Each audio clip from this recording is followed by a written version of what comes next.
안녕하십니까 세계 성도 여러분.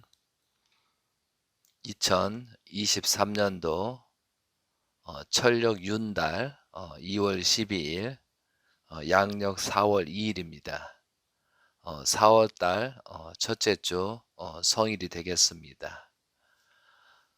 지금은 들이나 산에 개나리하고 진달래가 활짝 피었습니다. 정말 노란빛, 그 다음에 분홍빛, 아주 찬란하게 아름답게 피었습니다. 그리고 지금 벚꽃이 모니가 지고 일부 약간씩 피어나고 있습니다. 다른 지역에서나 남쪽에서는 벌써 벚꽃 축제가 있지만 여기는 강원도 근방의 청평입니다. 그래서 좀 늦는 것 같습니다. 이런 꽃들을 보면서 새로운 봄이 시작되고 이 꽃처럼 우리도 어떻게 생활하고 그런 기대 위에 하나님이 바라시고 원하는 대로 어떻게 살 것인가 다시 한번 다짐을 하는 시간이 되겠습니다. 오늘의 말씀의 제목은 심정으로 살아가자. 심정으로 살아가자. 우리가 이 자연처럼 인생의 100년을 지금 살아가고 있습니다. 그렇기 때문에 인생의 지상생활에서 우리가 꽃처럼 어떻게 피어나서 열매를 맺어서 마무리하고 연결을 갈 것이냐. 오늘 심정으로 살아가자란 말씀은 재림 예수님께서 오늘 이 말씀을 통해서 우리가 새롭게 하나님의 아들, 딸로서 살아가야 된다라는 말씀을 주셨습니다. 그래서 오늘은 재림 예수님의 말씀집의 내용에 나온 이런 심정의 기준이 어떤 건가, 재림주께서는 어떤 삶을 하셨는가, 그런 말씀을 위주로 해서 가도록 하겠습니다. 말씀집 37권 49에서 58쪽입니다. 말씀집 37권 49페이지에서 58페이지입니다. 이 말씀은 1970년도 12월 22일 날 새벽에 5시에 전 본복교에서 말씀하신 내용입니다. 제가 봉독을 하겠습니다. 여러분께 어떠한 심정으로 재림 예수님께서 생활하셨는가를 한번 깊이 새겨보시기 바라겠습니다. 이 소제목이 예수님과 같은 자리에서 고난의 길을 걸은 통일교회. 사랑을 받지 못한 예수님의 한을 해원성사에 드리고 사랑을 하지 못한 예수님의 한을 해원성사에 드려야 합니다. 그러려면 예수님과 같은 자리에 서 있어야 됩니다. 통일교회 문 선생은 그런 자리에 서 있는 것입니다. 그것을 단감복기 하려니 그런 자리에 들어가야 한다는 것입니다. 그렇기 때문에 선생님은 가정을 버렸습니다. 어머니, 아버지, 그리고 8남매가 되었던 형제 자매를 다 버렸습니다. 처자까지도 버렸습니다. 그렇게 버리는 것은 영원히 버리기 위한 것이 아닙니다. 탕감 노정을 걸쳐 가지고 재봉추할 수 있는 그날을 위해서입니다. 울음으로 갈라지는 것은 기쁨으로 상보하기 위해서 그런 것입니다. 하나님을 중심하고 아담 해와가 이별하였던 역사적인 한을 풀려니 지상에서 평면적인 기준을 중심 삼고 생애 노정을 개척하여 맞춰야 하는 것입니다. 예수님이 그렇게 했기 때문에 선생님도 그렇게 하지 않을 수 없다는 것입니다. 예수님이 4000년 역사의 기반 위에서 실패했기 때문에 유대의 나라를 전부 잃어버렸습니다. 그렇지만 하나님은 이것을 다시 2000년 동안 기반을 닿게 하여서 6천년 역사를 종합하여 이스라엘 나라의 입장에 한국을 세웠고 유대교의 입장에 기독교를 세웠던 것입니다. 그리하여 그 기독교권 내의 택한 무리들을 중심 삼고 수많은 민족과 종파를 중심 삼고 연결시킬 수 있는 재림 사상을 고취하는 동시에 신령 역사로서 수많은 사람들을 준비시켜 나왔습니다. 세례 요한과 같은 선지자와 12제자와 같은 그런 훌륭한 사람들이 많이 나왔습니다. 만약 세례 요한과 12제자가 규합하여 예수님을 받들어 모셨다라면 예수님은 죽지 않았을 것입니다. 이런 하나님의 역사는 오늘날 한국 기독교를 중심 삼고 벌어져 나왔지만 세례 요한과 12제자가 돌아서서 뿔뿔이 흩어진 것과 같이 이들도 역시 그렇게 돌아섰습니다. 지금까지 신령한 집단은 그와 같은 노름을 했다는 것입니다. 그런데도 한국에 있어서 통일교의 문 선생이 그러한 역사적인 탕감을 하기 위해서는 예수님과 같은 입장에서 하나님의 뜻을 중심 삼고 수많은 교회를 사랑하고 민족을 사랑해야 됩니다. 교회를 사랑하려면 가정을 찾아야 합니다. 가정을 찾기 위해서는 요셉 가정과 같은 그런 기반이 있어야 되는 것입니다.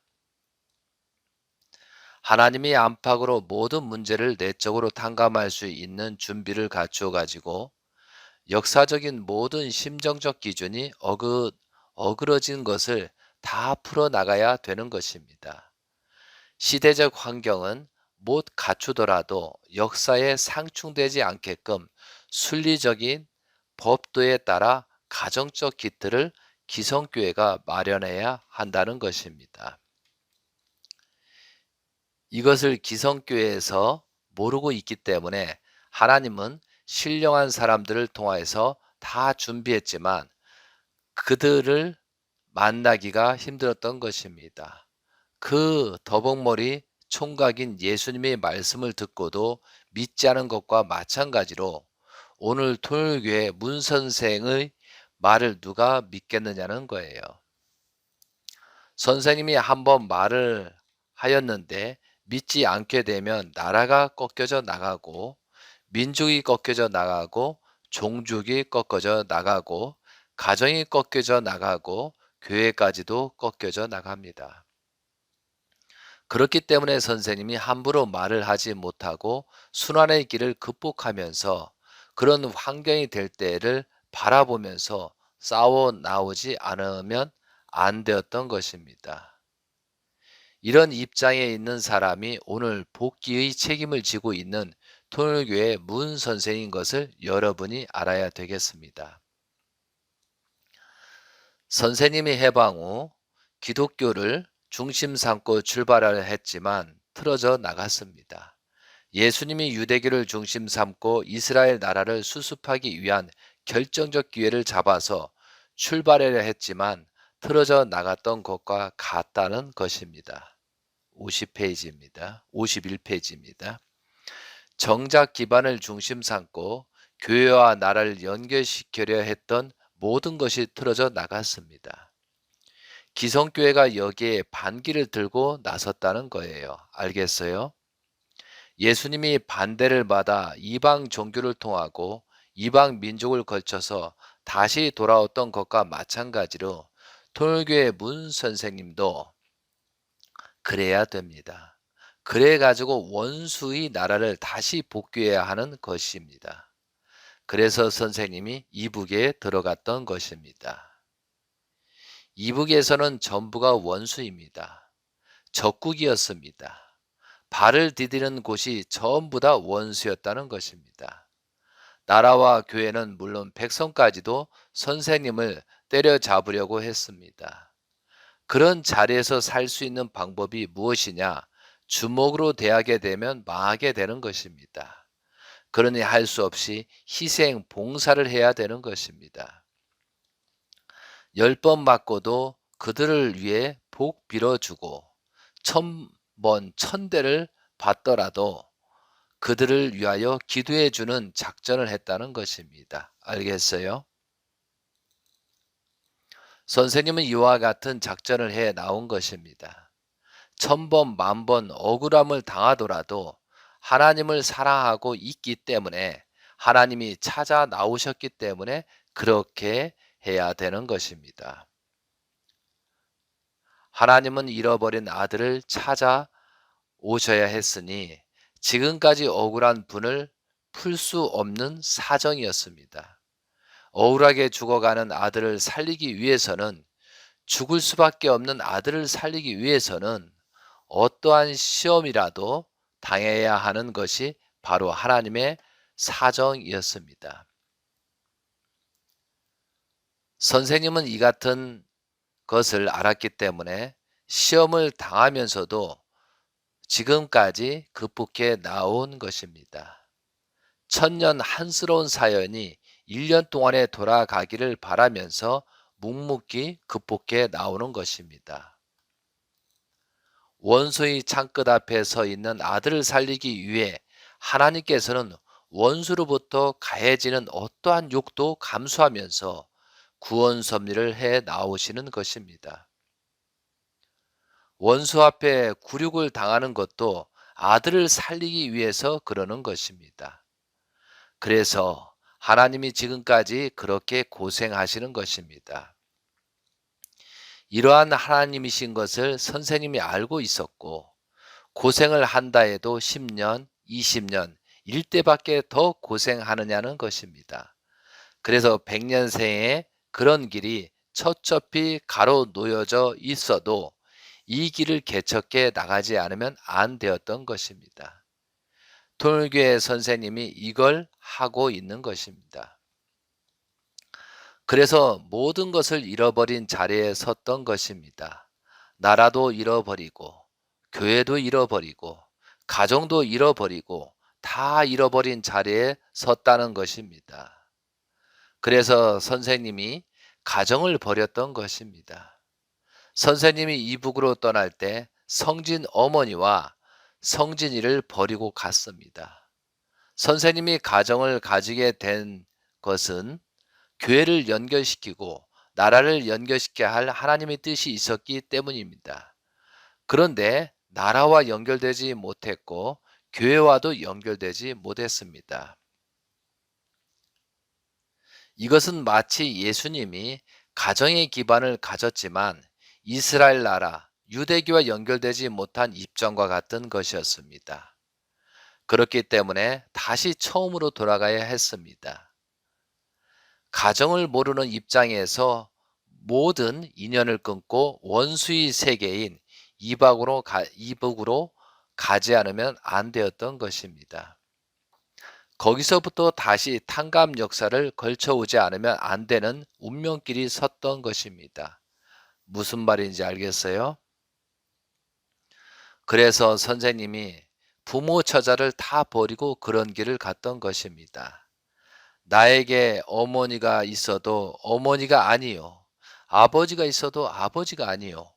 형제가 있어도 형제가 아니요. 처자가 있어도 처자가 아니라는 것입니다. 예수님이 갖지 못하고 맞이하지 못한 하늘 품은 입장에 섰던 것입니다. 부모를 만나 가지고 사랑할 수 있는 입장에 있었는데도 불구하고 사랑할 수 없었고, 처자들을 사랑할 수 있는 입장에 있었는데도 불구하고 사랑할 수 없었습니다. 선생님의 어머니 아버지는 선생님을 지극히 사랑하시는 분들이었습니다.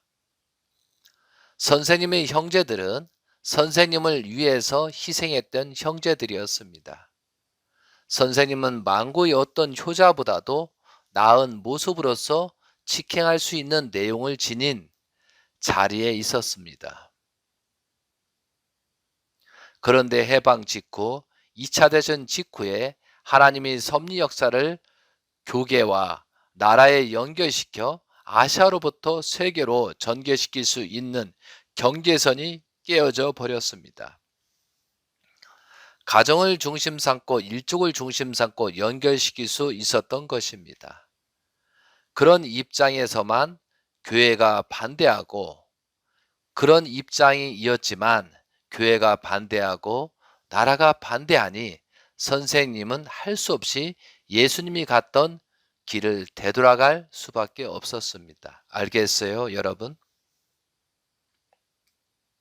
53페이지입니다. 선생님의 그 장면을 보면 예수보다 더 비참하고 서러웠습니다. 사실 그렇다는 것입니다. 영원히 사랑하는 나의 어머니가 나를 사랑한다는 것을 알고 있었습니다. 선생님은 예수님보다도 나은 자리에 서야 합니다. 무슨 뜻인지 알겠어요? 형제들이 예수님보다 나은 자리에서 선생님을 사랑해야 합니다. 그렇지만 교회의 사랑을 못 받았고 나라의 사랑을 못 받았습니다. 이거 한이라는 거예요. 부모의 사랑과 형제의 사랑을 받고도 교회의 사랑을 받지 못하고 나라의 사랑을 받지 못하면 깨져나가는 것입니다. 교회와 나라에 연결시키는 일이 실패하였기 때문에 사랑하는 부모와 처자식을 버려야 된다는 것입니다. 그래가지고 다시 돌아와야 되었던 것입니다. 다시 돌아올 때까지 성진 어머니가 천년 사연의 한을 극복하면서 하나님과 더불어 참아 나왔더라면 오늘 선생님 가정에 불상사가 없었다는 것입니다. 그러니 끝날에는 자기 부모라고 해서 부모를 모실 수가 없습니다. 남한 땅에 발을 들여놓을 때도 처자를 먼저 만날 수가 없습니다. 그렇게 하게 되면 다시 탕감노정을 걸어야 됩니다. 그래서 성진이는 지금까지도 아버지를 아버지라고 부르지 못했다는 것입니다. 기가 막히다는 것입니다. 여러분은 이걸 알아야 됩니다. 이 길을 다시 닦아 1960년에 성혼을 할 때까지 부모의 자리를 설 때까지 성진이와 같이 살 수가 없었습니다. 선생님이 그렇게 살아왔다는 거예요. 알겠어요? 그 성진이를 김원필이한테 맡긴 것입니다. 그것은 성진이가 가인적인 장자의 입장이기 때문입니다. 이러한 원통한 역사가 벌어진 것을 여러분이 알아야 됩니다. 선생님은 아내가 있어도 아내를 만날 수도 없었고 자식이 있어도 자식을 만날 수 없었으며 부모가 있어도 부모를 찾아가지 못했던 것입니다. 선생님이 평양에 갔을 때 거기서 1시간 반이면 고향집에 갈 수 있었지만 집을 찾아가지 않았습니다. 선생님이 감옥에 있을 때 나오기를 그렇게 고대하고 정성을 다하여 기다렸던 부모 형제를 찾아가지 못하는 서글픈 탕감 노정을 걸어가야 했던 것입니다. 그것은 부모를 사랑하고 처자를 사랑하는 것 이상 사탄의 아들, 딸을 더 사랑하게 사탄의 아들, 딸을 더 사랑해야 되기 때문입니다. 다시 편성하는 데 있어서도 나와 더불어 부모도 그들을 사랑해야 하고 처자도 그들을 사랑하는 입장에 서야만 이들이 종족의 틀이 되는 것이요, 교회의 틀이 되는 것이요, 민족의 틀이 된다는 것입니다. 그렇게 함으로써 잃어버린 것을 다시 소생시켜 찾을 수 있는 기반이 된다는 것입니다. 그러한 길에서 성진 어머니를 사랑하지 않고 통일교인을 사랑했습니다. 선생님은 이북에 있었어도 어머니 아버지를 만나지도 못했습니다. 그러니 할 수 없이 갈라지게 되었던 것입니다. 통일교회가 소문이 난 것은 바로 그것에서 있었습니다. 그렇기 때문에 예수님도 당하지 못한 심정의 십자가를 선생님이 졌다는 것을 여러분이 알아야 됩니다. 나라를 잃어버린 서러움, 교회를 잃어버린 서러움도 서러움이었지만 그것보다도 6천년의 한을 풀기 위한 가정적인 기반을 못 가졌던 예수님의 한을 풀기 위해서 세웠던 가정적 기틀을 다시 잃어야 하는 입장이었으니 이것이 더 서럽고 분했던 것입니다. 이것을 재차 편성해서 가정적 기반을 다시 세운 것이 현재의 가정입니다. 알겠어요? 1960년도에 성혼식을 함으로 말미암아 비로소 가정의 틀을 가지게 됐습니다. 성진이 어머니가 반대를 했기 때문에 이 가정의 틀을 중심 삼고 이러한 역사적인 소생의 과정을 걸치게 된 것입니다. 처음이 안 되면 소생, 장성, 완성의 3단계를 걸쳐야 하는 것입니다. 성진 어머니가 해와의 입장이고 희진이 어머니는 마리아 입장입니다. 마리아가 예수님을 데리고 애굽으로 간 것처럼 희진 어머니도 희진이를 데리고 일본에 가야 되는 것입니다. 여러분이 모르는 가운데 탕감복귀 역사는 이렇게 돌았습니다. 그래, 철부지한 여러분이 스승이 대해서 알아요? 나에 대해서 알아요? 희진이는 일본 오무라 수용소에서 3년 이상을 자랐습니다. 원수의 철장에서 자랐습니다. 희진이는 세상의 어떠한 아들보다도 귀한 아들로 태어났지만 사랑할 수가 없었습니다. 전도를 세우기 전에는 사랑을 중심 삼고 부자의 인연을 맞출 수가 없었던 것입니다. 그렇기 때문에 내가 성진이 손목 한번 안 잡아 주었습니다. 아버지로서 한번 똑바로 대해주지 못했다는 거예요. 냉정하게 했다는 것입니다. 내 아들을 사랑하기 전에 가인을 먼저 사랑해야 되는 것입니다. 하나님을 찾아 세운 제2 이스라엘을 먼저 사랑하고 난 후에 아들, 딸을 사랑하기 위해서 예수님을 보내신 것입니다. 이것이 복귀 섭리입니다. 섭리는 원칙대로 가는 것입니다. 그렇게 해서 복귀 역사를 걸쳐 나가는 것입니다. 예수님을 중심 삼고 마리아가 하나 되지 못함으로 말미암아 예수님이 죽을 고비에 들어간 것과 마찬가지로 통일교회가 1960년도에 있어서 희진 어머니를 중심 삼고 뒤넘이치는 것입니다. 그렇게 하지 않으면 안 된다는 것입니다. 희진 어머니는 바다를 건너가 일본에서 모험을 해야 되는 것입니다. 그래서 거기에서 적응하고 다시 돌아올 때는 민족이 환영하면서 맞이해야 할 텐데도 불구하고 그 자체가 실패했습니다. 이것은 마리아가 실패한 것과 같은 결과로 돌아간 것입니다. 그렇기 때문에 희진이도 그렇게 되었습니다. 예수님과 똑같은 인연이라는 것입니다. 그래서 희진이는 객향에서 태어나 객향에서 죽었습니다. 알겠어요? 예수님도 객향에서 태어났습니다. 베들레헴 마구간에서 태어났다는 것입니다. 그리고 외지에서 십자가에 돌아갔던 것입니다. 희진이도 어머니가 책임을 하지 못함으로 말미암아 그와 같은 운명길을 갔습니다.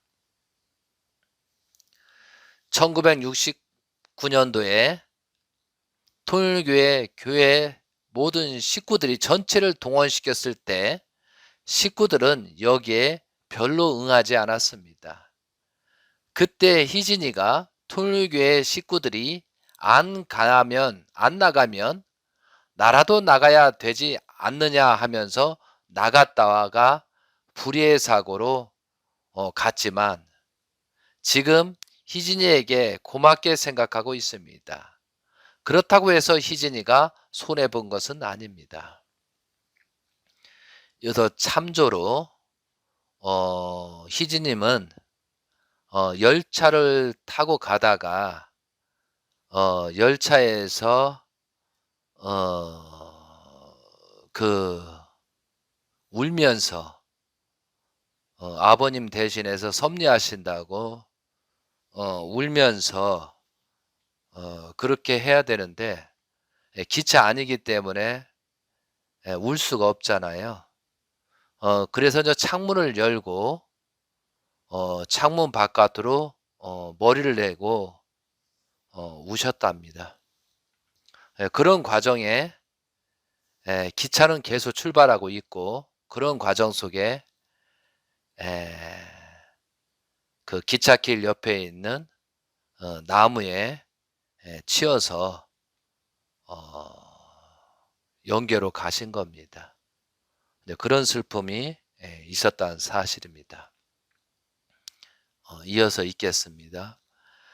예수님이 30대에 돌아가셨기 때문에 30대 이하, 10대, 20대에서 죽은 영혼들은 복귀할 수 없습니다. 그럼 그들을 누가 연결시키느냐? 그들을 연계에 가더라도 십자가의 혜택권 내에 들어가지 못합니다. 희진이가 타계암으로 말미암아 10대, 20대권의 영들을 연결시킬 수 있는 입장에 섰기 때문에 그 권내의 영인들에게 크나큰 복귀의 혜택이 벌어졌다는 것입니다. 선생님은 이것을 알기 때문에 그가 죽어서도 눈물 한 방울 흘리지 않았습니다. 그렇게 매정했다는 것입니다. 천법은 엄하고도 매정한 것입니다. 이래 가지고 비로소 종적인 역사를 횡적으로 탕감하게 되었습니다. 6천년의 역사 가운데 아담, 예수님, 재림주 시대까지 탕감이 벌어지게 되었습니다. 이런 일이 벌어졌다는 것입니다. 해와에 해당하는 것이 성진 어머니고 마리아에 해당하는 것이 희진 어머니며 재림시대의 어머니에 해당하는 것이 현재 어머니입니다. 알겠어요?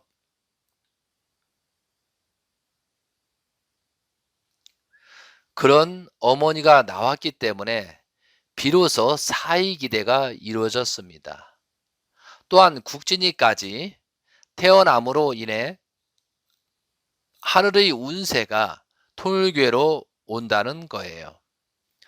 복귀 역사는 여러분도 모르는 가운데 그렇게 흘러가는 것입니다.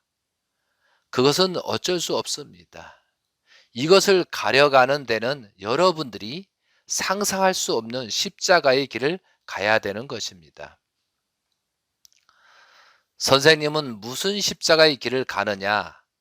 지금까지 심정의 십자가의 길을 가는 것입니다. 무슨 말인지 알겠어요? 예수님은 육적인 십자가의 길을 갔지만 선생님은 심정의 십자가의 길을 가고 있다는 것입니다. 차원이 다르다는 거예요. 이런 것을 여러분이 참고로 알아두었으면 좋겠습니다. 그러한 희생의 대가를 치르면서도 선생님은 통일교회 교인들을 선생님의 아들 성진이보다도 더 사랑합니다. 선생님은 내 자신과 혈족을 희생시켜서라도 대한민국과 세계를 구하려고 하는 것입니다. 이런 의미에서 볼 때 선생님이 예수님보다 낫다는 것입니다. 알겠어요?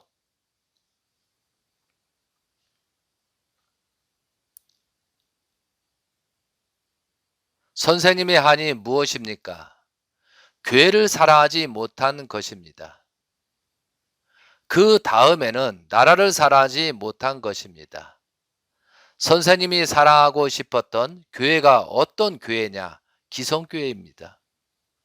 선생님이 사랑하고 싶었던 나라는 이 한국입니다.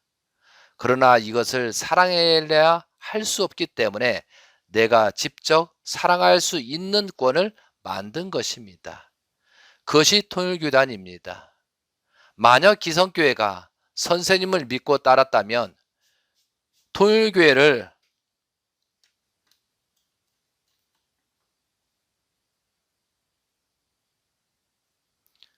세우지 않았을 것입니다. 알겠어요? 그런데 믿지 않았기 때문에 선생님 혼자 직접 아벨 교단으로 통일교회를 만들 것입니다. 기성교회는 가인적인 교단입니다.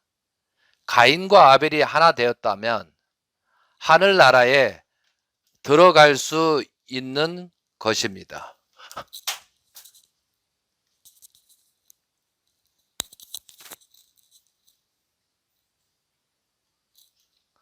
아벨 혼자서는 절대로 하늘나라에 못 들어간다는 것입니다. 알겠어요? 예수님도 가인을 데리고 가지 못했기 때문에 지금 낙원에서 기다리고 있는 것입니다. 이 얘기를 하자면 시간이 굉장히 오래 걸리기 때문에 나중에 시간이 되면 얘기해 주도록 하겠습니다.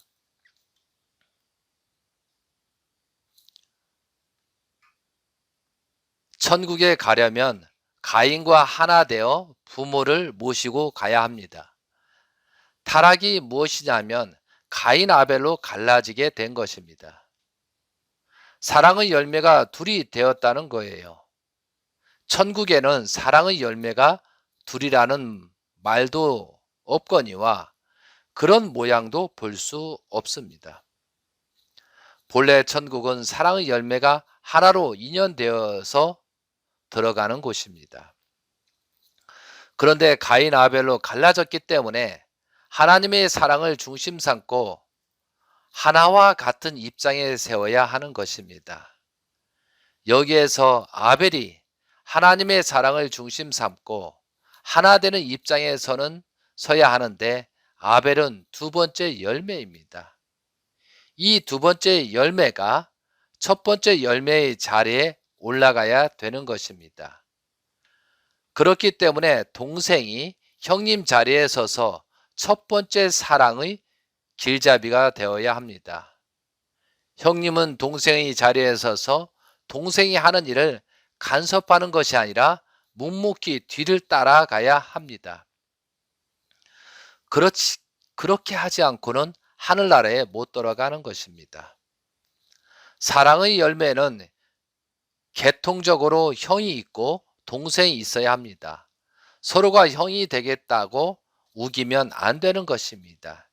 그렇기 때문에 가인과 아벨이 하나 되지 못하면 부모 복귀가 안 되는 것입니다. 부모가 복귀되지 않으면 부모를 못 맞는 것입니다. 이렇게 되는 것입니다. 그러면 여러분, 앞에 가인이 누구냐? 여러분이 아벨이 되려면 가인이 없어 가지고는 아벨이 될 수 없습니다. 가인이 없어 가지고는 무엇이 될 수 없었다고요? 아벨요. 따라서 개인적인 아벨이 되려면 개인적인 가인이 있어야 되고, 가정적인 아벨이 되려면 가정적인 가인이 있어야 되고, 종족적인 아벨이 되려면 종족적인 가인이 있어야 되는 것입니다.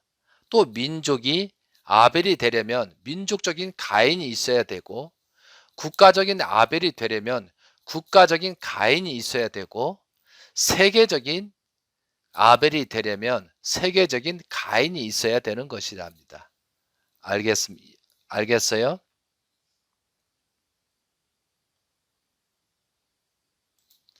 그래서 여기에서 말씀 중에 재림 예수님께서 참 가정보다도 우리 가인 가정, 축복 가정을 세상 사람은 사랑했던 이유가 있다는 거죠. 세계를 전체를 통일하기 위해서는 가인을 사랑하지 않고 또한 가인이 잘못하면 아벨을 희생을 통해서 그 가인을 복귀하는 그런 과정이 있었다는 거죠. 그래서 우리들이 이제 복귀 섭리를 알아야 이 하나님의 심정을 알고 예수님의 그 십자가의 심정을 알고 또한 재림주가 어떠한 모습으로 갔는가, 또한 재림주가 2013년도 1월 14일 기원절을 맞이해야 되는데 그 기원절을 맞이하지 못한 그 심정, 왜 십자가의 길을 갈 수밖에 없고 성할 수밖에 없는가를 우리들은 생각을 해야 된다는 거죠.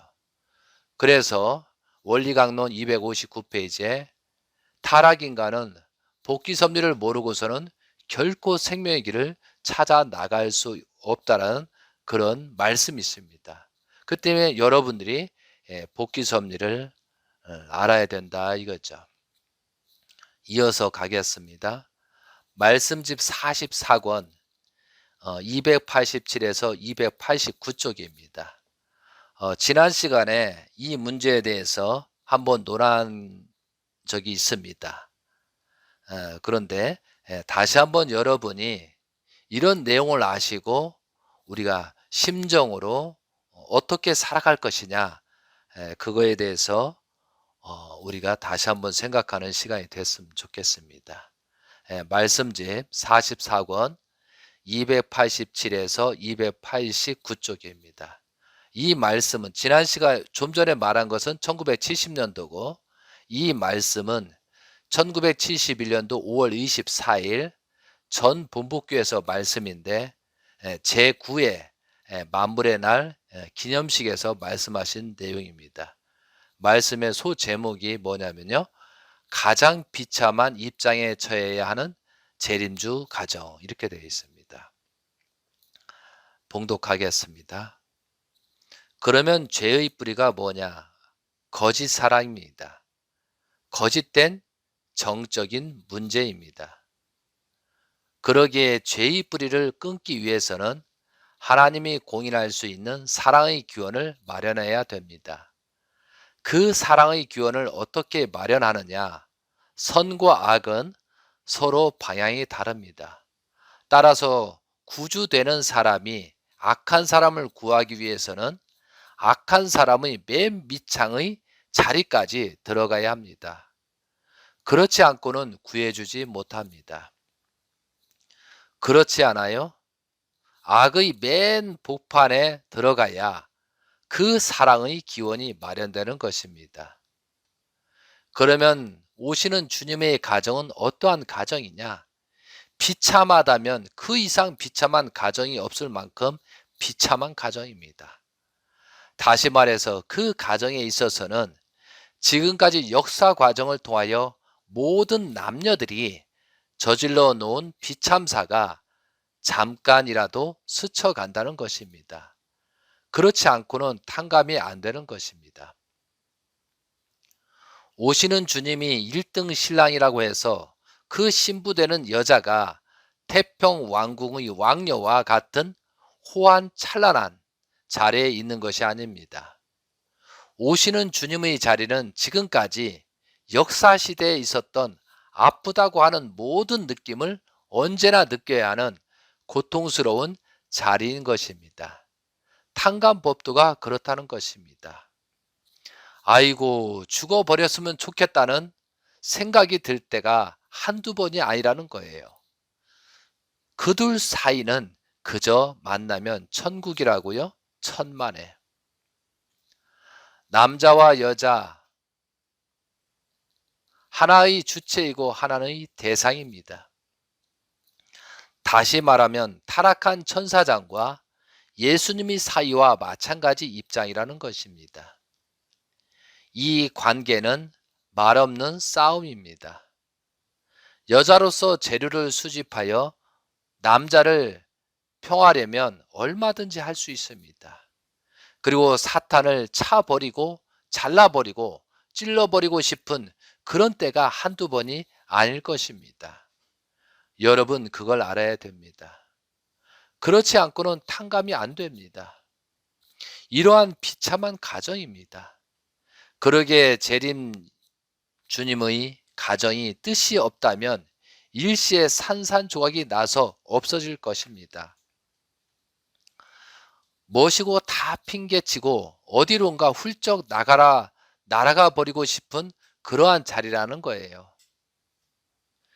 역사를 중심 삼고 볼 때 천국을 바라고 혹은 큰 것을 바라보고 어려움을 극복해 나오기는 쉬운 일이지만 가정이 결정되지 않고서는 힘들다는 것입니다. 또 그런 가정이 결정되지 않고서는 하나님을 중심한 나라도 나올 수 없는 것이요. 하나님을 중심한 민족도 나올 수 없는 것이요.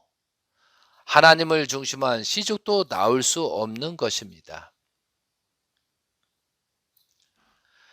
지금까지 하나님을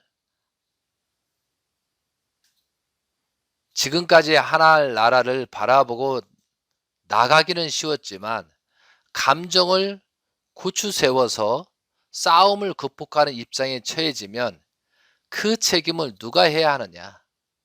타락한 해와가 했지만 해와가 할 수 없습니다. 심정적인 모든 문제를 남자인 아담이 조절해야 됩니다. 그렇기 때문에 이 땅에 다시 오시는 주님은 어떠한 분일 것이냐 하는 것을 여러분 알아야 됩니다. 다시 오시는 주님은 남자로서 사랑을 중심 삼고 그 어느 누구도 감당하지 못했던 십자가의 정성의 길을 개척해 나온 분이어야 된다는 것입니다. 그러한 분이 아니고서는 악한 사랑을 제거시키고 선한 사랑을 발전시켜 놓을 수 없는 것입니다. 의사가 병을 고치기 위해서는 병의 근원이 무엇인가를 알아가지고 그것을 떼어버리기 위해 그 자리까지 들어가야 된다는 것입니다. 즉 의사가 아픈 사람이 당하는 그 고통 이상의 고통을 느낄 수 있는 심각한 자리가 아니고서는 병을 고칠 수가 없다는 것입니다. 다시 오시는 주님의 가정에 있어서는 역사시대에 비참했던 남녀 관계의 비우는 역사가 스쳐가게 되는 것입니다. 그렇지 않고는 탕감복귀가 안 되는 것입니다. 무슨 말인지 알겠어요? 그렇기 때문에 그 신부가 흘려야 할 눈물거리가 있다면 그것은 역사상의 수많은 여성을 대표한 눈물거리가 되어야 합니다. 그리고 참는 일이 있다면 그것도 역시 역사상의 수많은 여성들을 대표한 참음이 되어야 합니다. 그리고 남자로서 해야 할 것은 심정세계에 있어서 억울하게 희생당해가지고 사랑의 길을 갔던 남자들이 있을 것이고 또 분하고 원통하게 사랑의 길을 갔던 남자들도 있을 것이요. 죽으면 죽었지 그 길을 못 가겠다고 했던 남자도 있을 것인데 그들이 그러한 운명길을 책임지고 가야 되는 것입니다. 그렇지 않고서는 역사상에 엉클어졌던 악의 뿌리를 몽땅 뽑아 버릴 수가 없는 것입니다. 만일 이 문제를 중심 삼고 여러분이 걸려들다면 용서할 도리가 없습니다.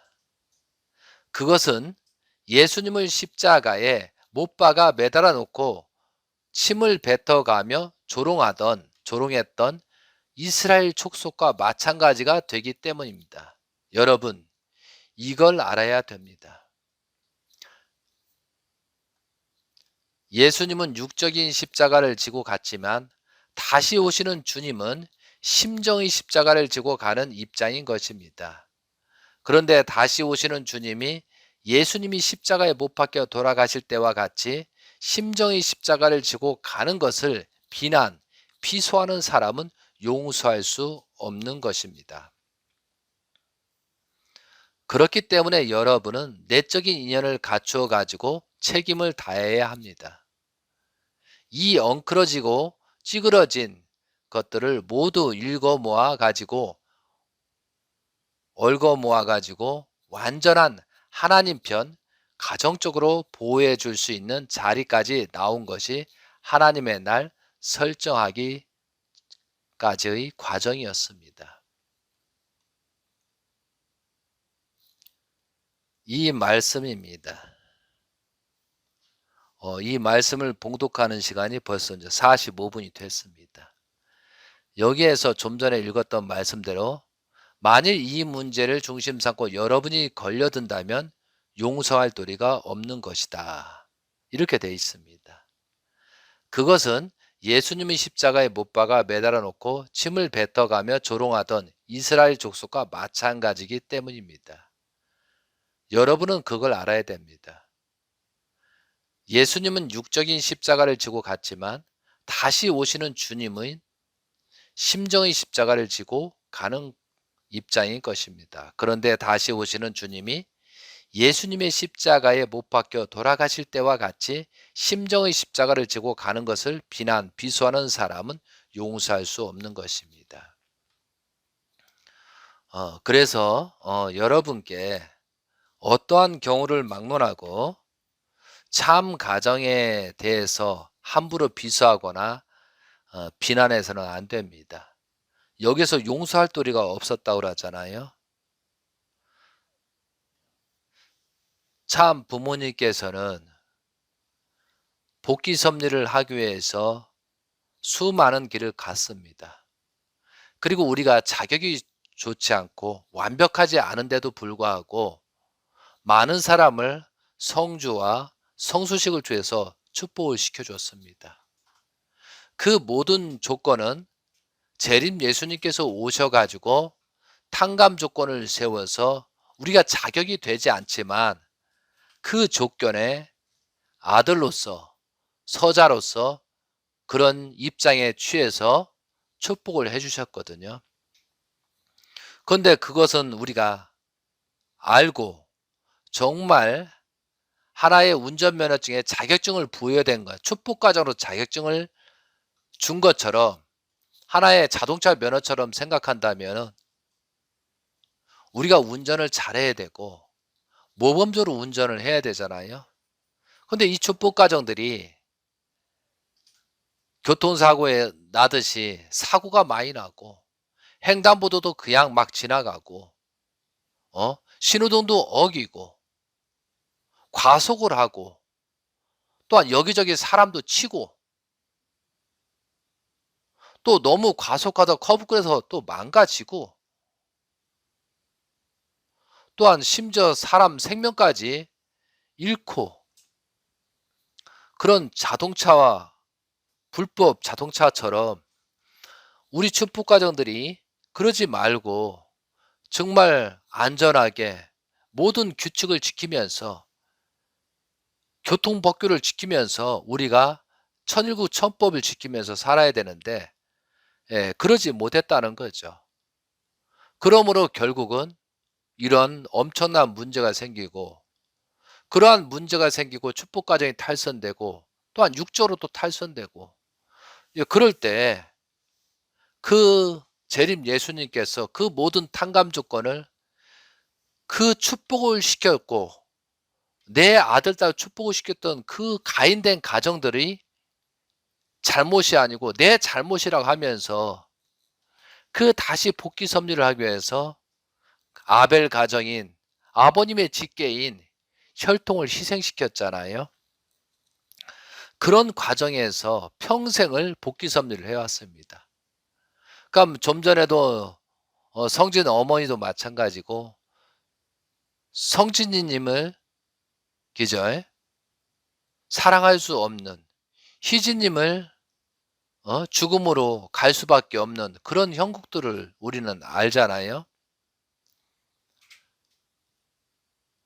또한 흥진님의 사고 그리고 영진님의 축복과정이 잘못돼서 대신 영계로 가는 사건 2008년도 주권 복귀를 해야 되는데 완성을 해야 되는데 주권 복귀를 하지 않고 전부 다 문제를 삼아서 결국은 효진님이 영계를 가시잖아요. 그리고 수많은 1960년도 축복가정들이 탈선하고 하니까 그것을 몽땅 탕감 조건을 세우기 위해서 그 여자분, 자녀님까지 희생을 당하는, 사탄한테 내주고 우리 가인 가정을 사랑했다는 그 기준을 세우기 위해서 그렇게 하신 거거든요. 그것은 재림 예수님의 고통이잖아요. 차라리 이놈들을 축복을 시키지 않았더라면 더 좋았을 뻔한 그런 마음이 없었겠습니까? 그렇지만 가인을 사랑해야 된 그런 복귀 섭리에 그런 원칙이 있기 때문에 어쩔 수 없이 그 직계 가정들을 희생을 시킬 수밖에 없었잖아요. 그러면 그것을 보고 그것을 우리는 겪어오면서 정말 회개하고 용서를 빌면서 탕감하면서 조건 세우면서 그렇게 가야 되는데, 이 무지한 누시엘부터 왔던 그 타락한 인간의 그 근성을, 타락성 근성을 버리지 못하고 지금도 이러한 모습을 가지고 있습니다. 사랑하는 세계 성도 여러분, 여러분은 어떤 생각을 갖고 있습니까? 지금 이런 말씀들을, 봉독의 말씀을 듣고 어떤 심정의 위치에 있느냐 이거죠. 만약에 이런 내용들을 읽고도 그런 심정적으로 어떤 자극이 없거나 심정적으로 뭐가 잘못됐다가 내가 지금 어떻게 사는 그런 마음이 없으면 그만큼 타락성이 근성이 많고 육적인 생육하고 번성만 하는 그런 인간에 불과하다는 거죠. 사랑하는 세계 성도 여러분, 6천년을 고대하고 준비하고 했던 하나님의 아들이신 문선명 재림 예수님께서 93년 동안 생애를 마감하고 영계로 가셨습니다. 모세 때의 그 고통 이상으로 우리가 잘못해가지고 모든 환경이 문제가 생겨서 대신 탕감 조건을 가고, 그래도 마지막에 하나님이 고대하고 바라시던 기원절을 맞이하려고 했는데 그 고개를 넘을 수 없었습니다. 한 사람도 데려갈 자가 없다고 하시면서 결국은 영계로 가시는 그런 입장이 되었잖아요. 세계 성도 여러분, 참어머님이 참 아버님께 성하신 지가 이제 10년을 넘어서고 있습니다. 그러면 여러분들은 어떤 입장에 있냐 이거죠.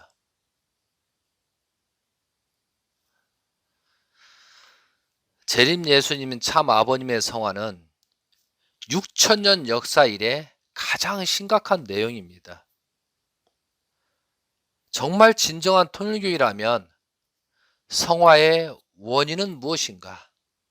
성화하신 근본 목적은 무엇인가? 이런 것을 좀 한번 생각을 해보고 본인을 돌아봐야 되거든요.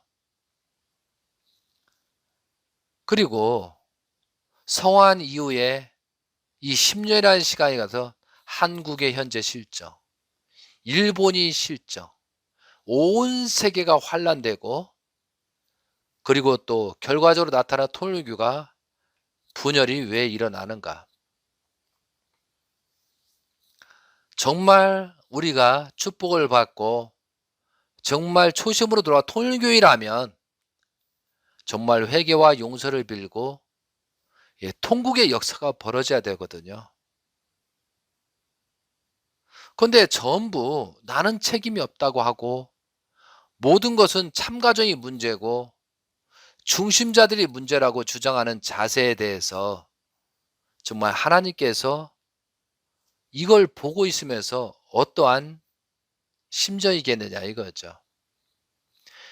예수님께서 지금 바라보고 계시고 재림주이신 여러분과 함께 동고동락했던 재림 예수님께서 영계에서 바라보는 현재 여러분의 모습은 어떤 입장이냐 이거죠.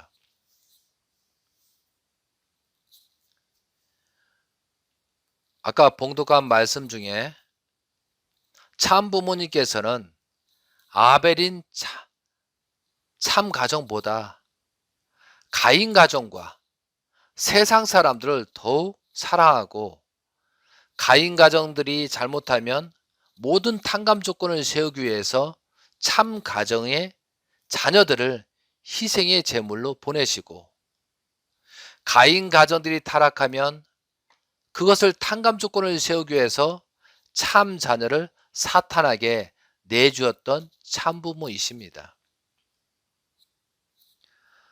그런 것을 우리가 알면서도 참 가정에 대해서 비난하고, 참 아버님이 어떻고, 참 어머님이 어떻고, 참 자녀들이 어떻고, 이 비난하는 자들이 너무 많다는 사실에 세상이 지금 놀라고 있습니다. 그것을 바라보시는 하나님과 재림 예수님은 어떠실까요? 재림 예수님께서 특히 뭐라고 말씀하셨어요? 복귀 섭리를 하다 보니 나도 결혼을 몇 번 했다. 그래서 나도 그 부분에서 흠이 있다. 여러분이 책임을 못함으로 말미암아 참 가정이 이렇게 되고 참 가정이 이렇게 될 수밖에 없었지만, 세상에서 봤을 때는 이 참 가정에 문제가 있는 것도 흠이다. 모든 이런 말씀을 하셨잖아요. 우리 가인을 사랑하고 가인이 잘못돼서 희생의 제물로 가야 되는데, 그 희생의 제물로서 참 가정을 희생시킨 것을 그걸 흠이라고 말씀하셨다니까요. 정말 흠인가요? 흠이 아니잖아요. 그런데 문선명 재림 예수님께서 93년, 90년 동안 그렇게 생애를 해서 여러분한테 주고 또 주고 주고, 그런 가정 속에서 여러분이 부족한 걸 채워 나오면서 조건 삼으면 여기까지 왔잖아요. 그러면서 그 흠이 생긴 거예요. 그러면서 아버님 말씀입니다. 나도 흠이 있는데 흠이 없다고 하면서 내 아들 중에 다 흠이 있자. 그러나 정말로 흠이 없는 자가 있다. 그것이 내 막내 문영진이다. 그러시면서 2018년도 3월 13일, 양력 4월 18일, 그때 대신자로 천명을 합니다. 그리고 2009년도 만왕의와 하나님 해방권 대관식을 통해서 대신자로 천명하시고, 대신자를 중심하고 복귀 섭리가 진행되기를 수없이 말씀하시고 따르라고 했습니다. 대신자를 따르는 외에는 모든 것이 사탄이고 마귀라고까지도 선언문까지 있잖아요.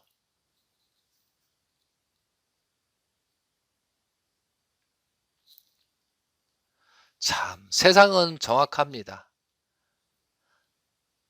재림 예수님께서 성하신 이후에 세상 사람은 통일교의 상소자가 누구냐, 대신자가 누구냐, 후계자가 누구냐라고 하면요, 문영진 막내 아들이라고 다 알고 있다는 것이에요. 그리고 유튜브나 기저에 1번 뭐 컴퓨터에 들어가서 다음이든 네이버든 보게 되면은 문영진 막내 아들이 상속자다 라고 써 있어요. 근데 우리들은 말이에요, 정작 통일교회라고 하면서 절대신앙, 절대사랑, 절대복종으로 따라야 될 통일교회는 335모 분열되어 가지고 통일교회를 망친 자가 문영진이라고 외치고 비난하고 막말하고 있으니, 이것은 해도 해도 너무하고, 하나님의 복귀 섭리를 모르면 여러분 가만히 있거나 무슨 뜻이 있겠지 하고 조용히 있으면 좋을 텐데 막 말하잖아요. 아버님이 여러분 귀 속에 여러 번 흠이 없는 자라고 말씀했는데도 불구하고 여러분은 인간적인 이런 세상적인 것을 보고 흠이 있다고 지금 하고 있다는 거예요. 그런 상태로 여러분이 연계가 하면은 아버님한테 어떤 조건이 될 것이냐. 연계가 하면 아마 엄청난 참수를 받지 않겠습니까?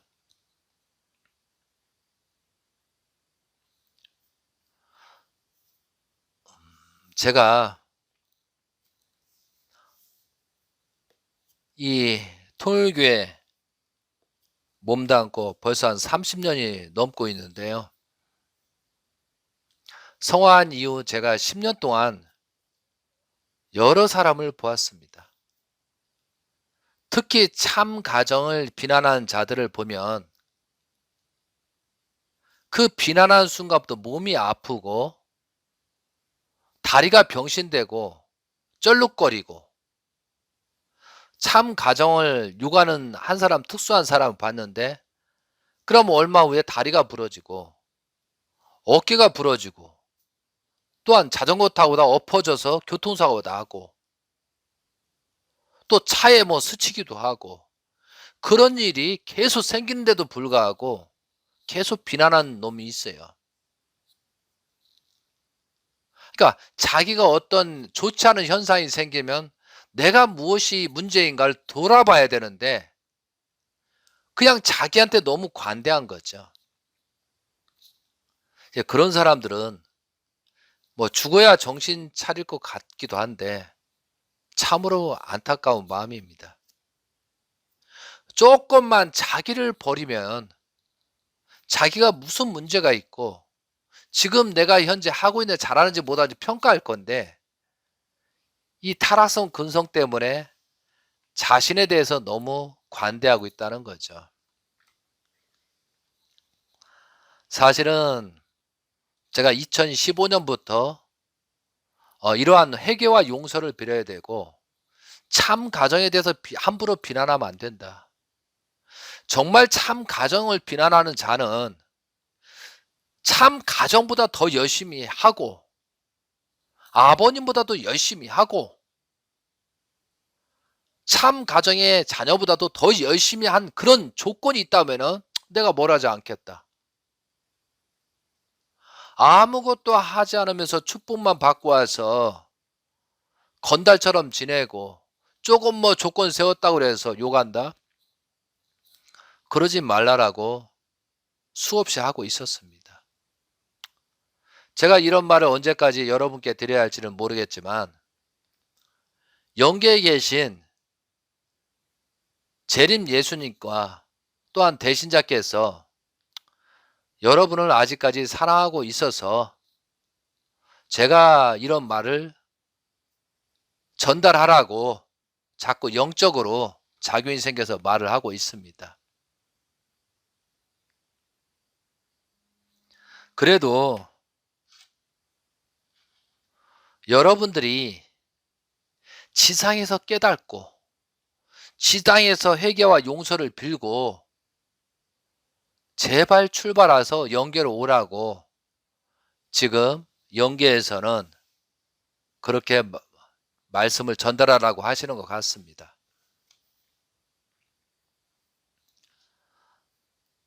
사랑하는 세계 성도 여러분,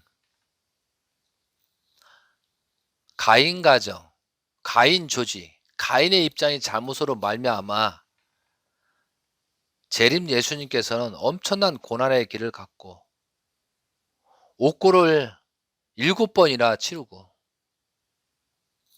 2008년도 하나님의 주권을 복귀하지 못해서 대신 헬기 사고를 통해서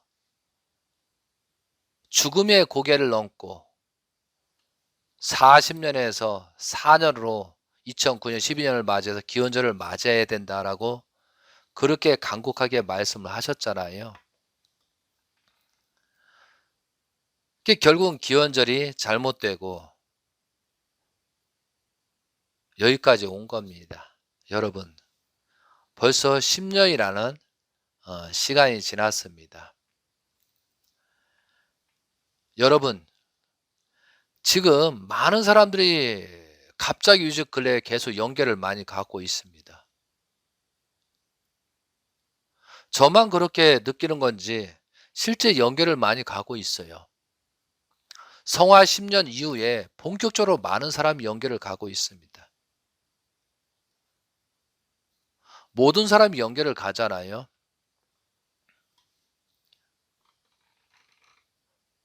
모세 때 가나안 복귀 섭리 정탐 40 일을 실패로 말미암아 사막 광야에서 40년 동안 수많은, 그때 60만이었으니까 60만이 1세들이 다 죽어가는 것처럼 참 아버님 성화 이후에 많은 사람이 죽어가고 있습니다. 그런데 정말 우리가 죽어갈 때 어떠한 모습으로 죽어갈 것이냐. 그래도 우리가 비난하고 싸우고 욕하는 것보다는 정말 60, 70, 80대 그런 분들 언제 연계 갈 줄 모르잖아요.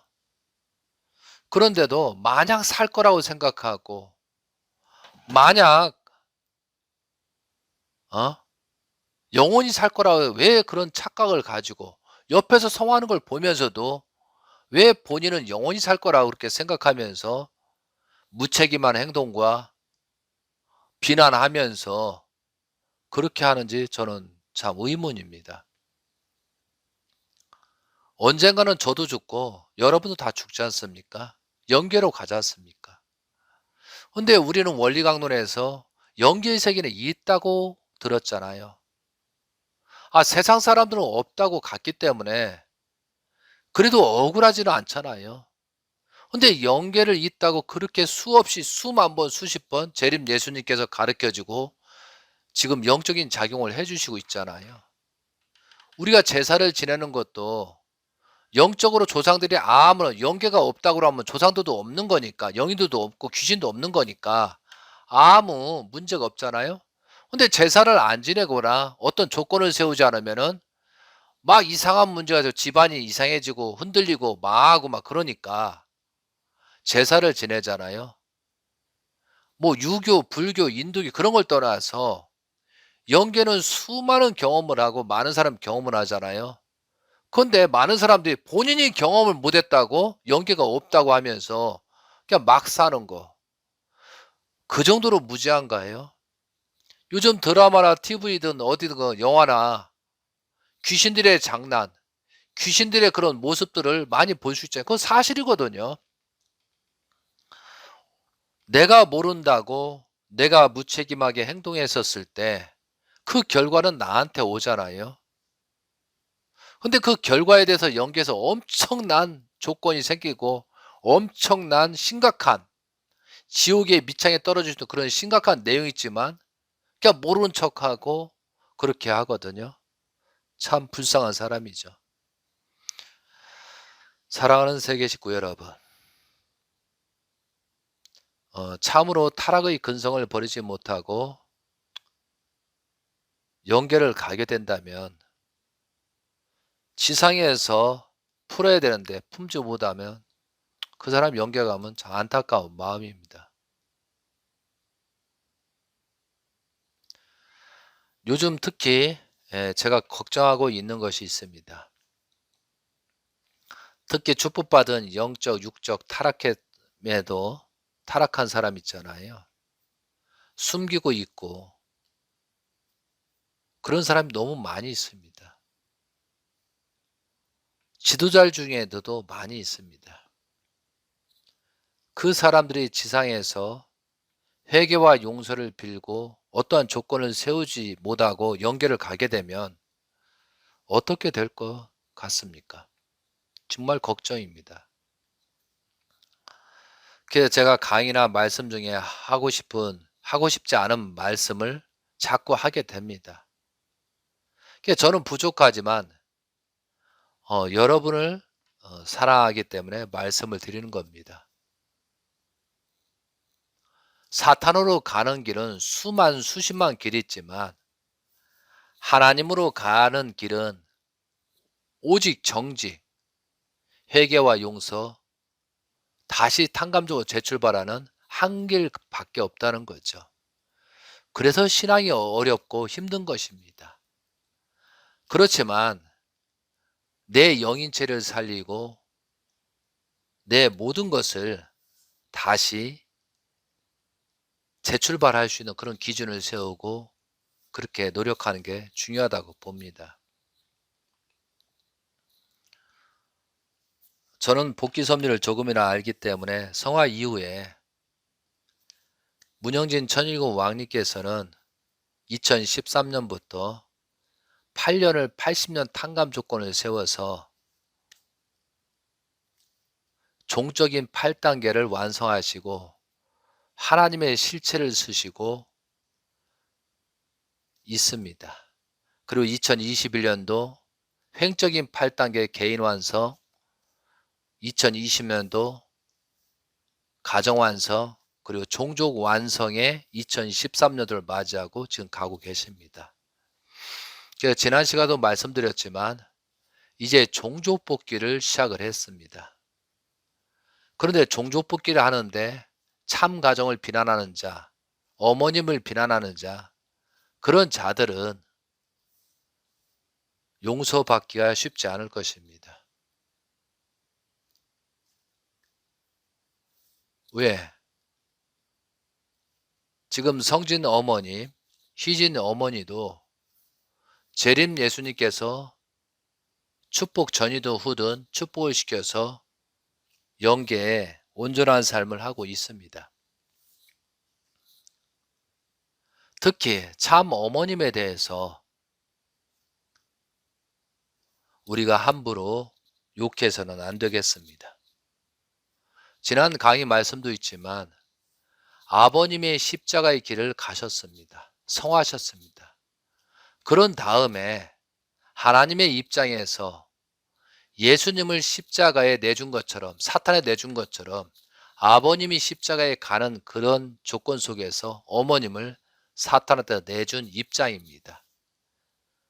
그러다 보니까 우리가 정말 그런 것을 회개하고 기대를 세우고 다시 참 가정을 나의 아들, 딸이라고 생각하면서 보호하고 또한 우리가 회개하고 용서를 빌면서 그렇게 갔더라면 이 10년 동안 이런 문제가 없었을 것입니다. 근데 정작 범죄자들이 우리들이 회개와 용서를 빌 줄을 모르다 보니까 섭리는 그렇게 갈 수 있고 또한 그렇게 가게 되는 거잖아요.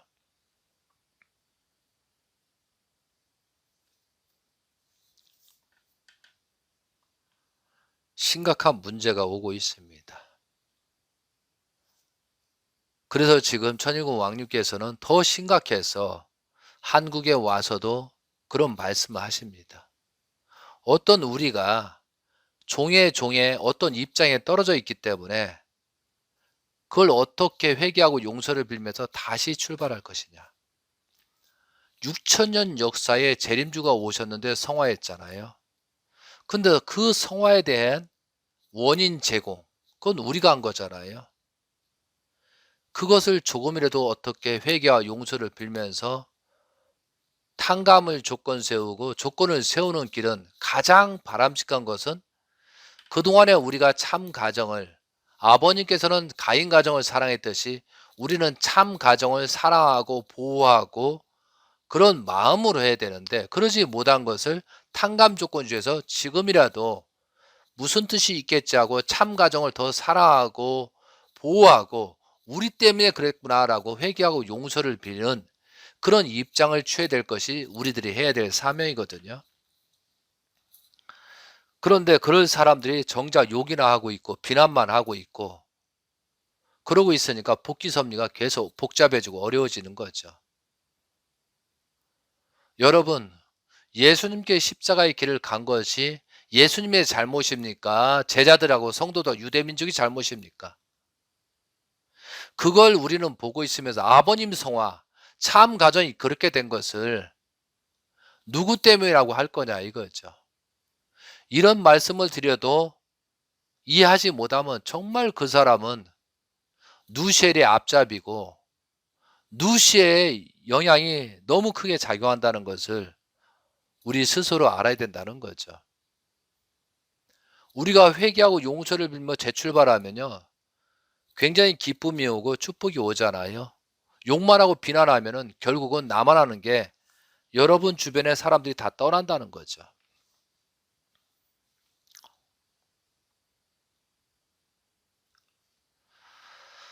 사랑하는 세계 성도 여러분, 우리가 우리 스스로를 자가 진단을 한번 해 봐야 될 것 같습니다. 제가 56년 동안 살면서 여러 사람을 만났습니다. 그중에서 자기를 낳아준 부모를 원망하는 사람들 중에 단 한 사람도 잘 살고 행복한 사람을 본 적이 없습니다. 그 원망 속에서 자신까지도 망치고 보잘것없는 사람으로 사는 그런 모습들을 많이 보았습니다. 그런데 원망보다도 그 환경을 벗어나기 위해 노력하고 그런 사람들은 나름대로 살고 있어요. 근데 그 환경을 벗어나지도 못하고 노력하지도 않고 원망 때문에 술 먹고 자기 자신을 노력하지 않고 살다가 나중에는 후회하는 사람들을 많이 보았습니다. 심지어 개인사에 부모를 원망하는 사람들이 이렇게 불행하게 되는데 섭리, 복귀 섭리의 관점에서 재림 예수님을 모시던 또 신앙을 했던 그런 사람들이 어떤 입장을 취하고 있느냐 이거죠. 참 안타까운 마음입니다. 유토피아 문성전은 2015년부터 조금이나마 복귀 섭리를 하기 위해서 조건을 세우다가 그 기간이 4년 6개월이었습니다.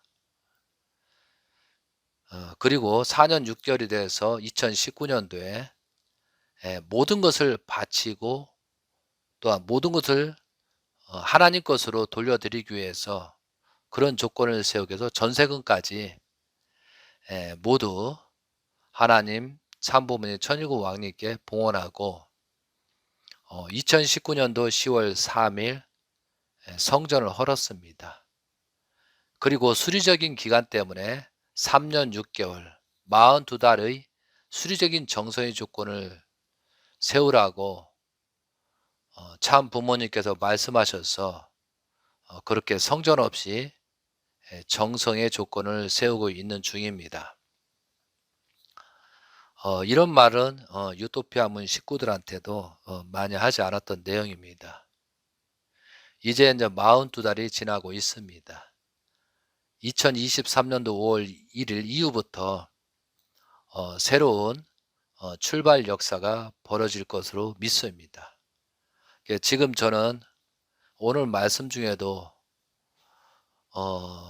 많은 말씀을 좀 준비하고 있고 또한 재림 예수님에 대한 복귀 섭리를 정리를 하고 있고 성경 말씀을 또 정리하고 있고 원리강론 말씀을 성경에 집어넣고 지금 강의안을 만들어내고 있습니다.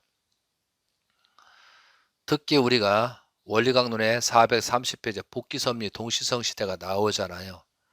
그것과 요한계시록과 일치한 내용이 너무 많습니다. 그래서 요한계시록을 새롭게 해서 일반 사람들을 알기 쉽게 지금 말씀을 준비하고 있습니다.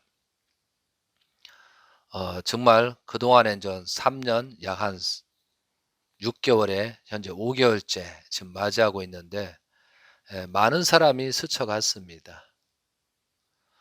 그렇지만 저는 아버님께서 그런 말씀을 주었기 때문에 여기까지 왔고 그래도 저는 많은 사랑을 받고 있는 것을 감사합니다.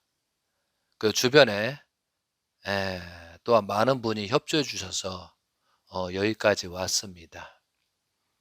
정말 감사드리고 이제 새롭게 출발을 위해서 또 노력을 하겠습니다. 그리고 하나님께서 고대하시고 바라시고 재림님께서 바라시고 고대하시던 그런 엄청난 성원의 역사가 있습니다. 그래서 그 성원식이 뭐냐면 재림예수님, 문영진 천일국 왕님, 그리고 3대이신 문신주님 성원이 4월 23일 날 이제 한 20일 남았죠. 성원식이 있습니다. 미국의 천일국 왕님께서 준비하신 테네시 에덴 동산에서 축복식이 벌어질 것입니다. 우리가 재림 예수님께서 천복궁의 여러분 신주님에 대해서 많이 알고 있잖아요. 천정국의 주인이다. 인류의 주인이다. 3대째 모든 것을 3대 왕권으로 축복해 주시고 그런 신주님이 이제 만 18세가 됐습니다. 그런 기대에 하나님이 준비하셔서 4월 23일 날 축복식이 성원식이 있습니다. 정말 우리를 모든 통일교회라면 그 틀을 넘고 우리가 이거에 대해서는 예는 표해야 된다고 봅니다.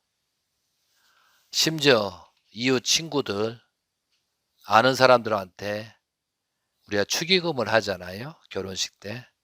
근데 하물며 우리가 통일교회에 몸담고 있는 우리로서 어떠한 조건을 세워야 하지 않겠냐 싶습니다.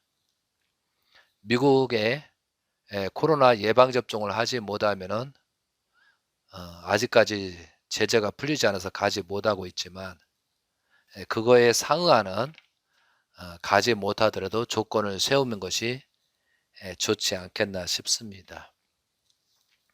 우리가 아무리 부정하려고 해도 영계는 있고 하나님은 계시고 예수님도 영적으로 작용하시고 재림 예수님도 영적으로 작용하십니다. 그런 가운데 나는 어떠한 모습으로 살아야 할 것인가 우리가 신중히 생각해야 되겠습니다. 벌써 겨울이 가고 이제 봄이 본격적으로 시작됐습니다. 우리가 봄을 맞이해서 봄 향기를 마시면서 우리가 어떻게 향기롭게 살 것이냐. 정말 영계를 가기 전에 향기를 가득하고 그 사람이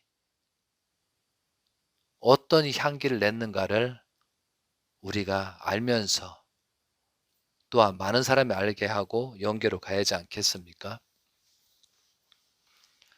사랑하는 세계 성도 여러분, 우리가 여러분이 어떤 삶을 살든 영계의 기록이 남게 돼 있습니다. 그 기록을 우리는 어떻게 정리하고 갈 것이냐, 어떻게 그 기록을 남기고 갈 것이냐, 그런 마음으로 오늘 재림 예수님께서 말씀하신 내용에 참 가정을 희생할 수밖에 없는 그런 내용들을 들으면서 몇 번 들으면서 나는 어떤 방향으로 갈 것이냐, 내가 부모로서 자식으로서 내 조상들, 내 후손들을 위해서 어떤 입장을 취할 것이냐, 그런 마음으로서 여러분이 새롭게 출발하셨으면 좋겠습니다. 오늘 말씀의 제목이 심정으로 살아가자. 그리고 남이 어떠한 환경이 있든 간에 내 자신을 먼저 돌아보면서 그렇게 삶을 가시기 바랍니다. 하나님의 축복이 여러분 가정에 충만할 수 있는 그런 환경을 만드시고 하나님의 심정으로 살아가는 여러분이 되시길 바라면서 말씀을 마치도록 하겠습니다. 감사합니다. 아주